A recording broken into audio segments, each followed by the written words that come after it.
Let's talk about teenage risky behaviors. Do we think it's normal that kids explore at this age? Absolutely. Yeah, I mean, when you think about the science behind like development in that stage of life,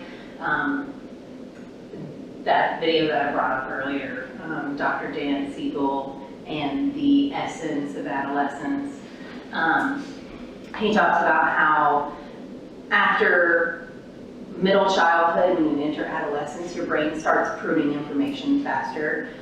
So it's getting rid of things and taking things in a lot faster. And kids or teenagers are prone to those risky behaviors because they're looking to gain more peer acceptance as they start to prepare themselves to leave the home as an adult.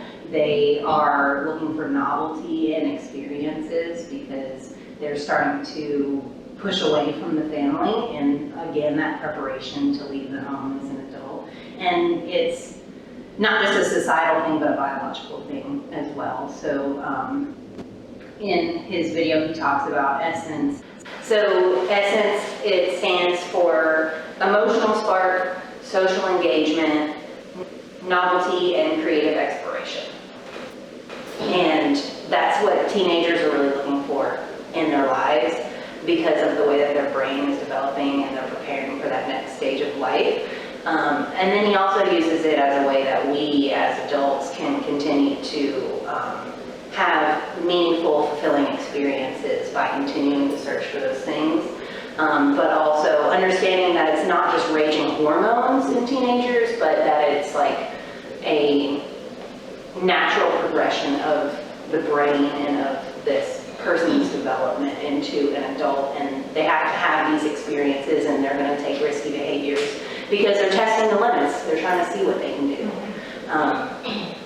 And it's important to be able to walk them through that instead of just getting angry at them for taking those behaviors, because we were all teenagers at one point. We've all engaged in risky behaviors, and when we look back, we're like, God, that was so stupid of me. And our teenagers as well are going to look back and be like, that was so stupid of me, but they don't see it that way now, and we have to meet them where they're at.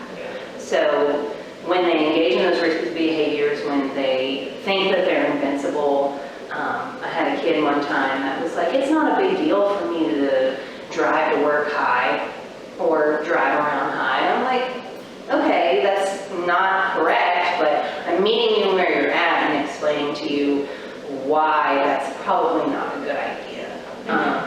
But not getting angry at him for having that thought because he's a teenager and that's just where he's at.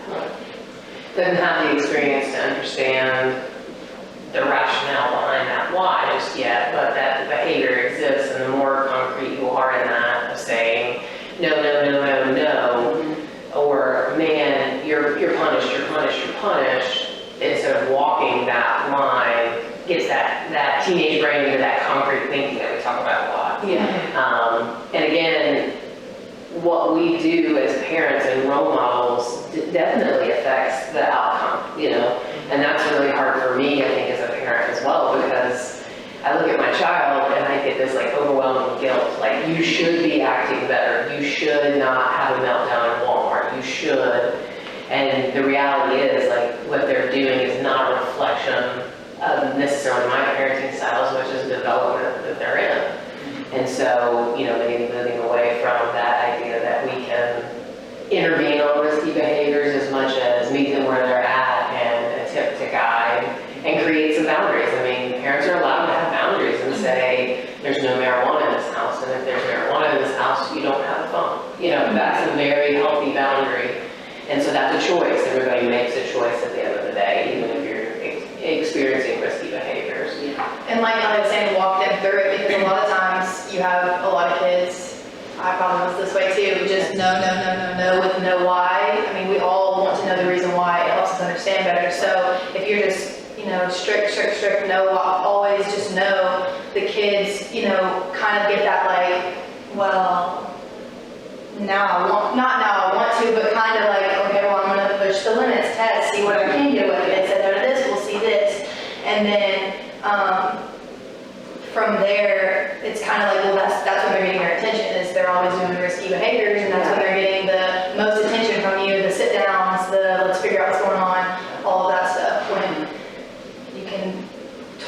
through it, and then, I don't know, it can turn into a more positive thing. Yeah.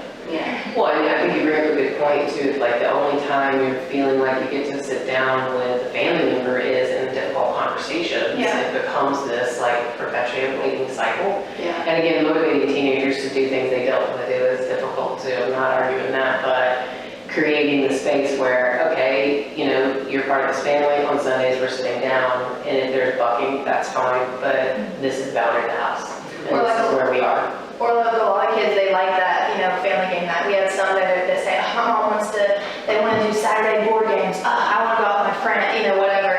But in retrospect, once we talk and have a one-on-one, I'm like, you know, it's not that, it's one day out of the week. I guess you're right. And I know they just want to, you're right. Like, you know, just have that time, or, you know, sit down to dinner, you know, talk about It's it. that wall. You know, Yeah. they want to be loved and they want the attention, but they don't want to act like they want it. Exactly. Because it's not cool. Yeah. You know, it's not cool to be a mama's boy, you know, a daddy's girl. Like, and that's the development that they're in. They're looking to fit instead of stand out in their own ways. That's the development. And they might give you a little pushback at first, but then just keep trying it, and eventually they'll even do the, I guess, because my mom wants to. But then 30 minutes into the board game, they're going to be having fun, and then they're going to say, what's for dinner next Sunday? What are we playing then? So, And they'll see that, like, the tension can come in so many different forms. yeah.